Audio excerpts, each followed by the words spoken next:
Hello, in this video we'll show you how to split images for Instagram Canva. First, open your Google Chrome browser and search for Canva. Then click on the first link that appears to go to the Canva website. Once you're on the homepage, click on the custom size option.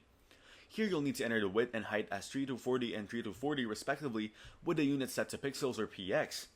The size is perfect for creating a high quality square image. After entering the details, click on Create New Design. Now click on the Uploads tab on the left side, find the image you want to split and click on it to add it to your design. Now resize the image by dragging the corners to make it as large as you like, ensuring it fits your design. Once you're happy with how it looks, click on Share in the top right corner of the screen. Then click on Download and choose your preferred file format, usually PNG or JPG. Click on Download again to save the image. Now open a new tab in your browser and search for Split Image.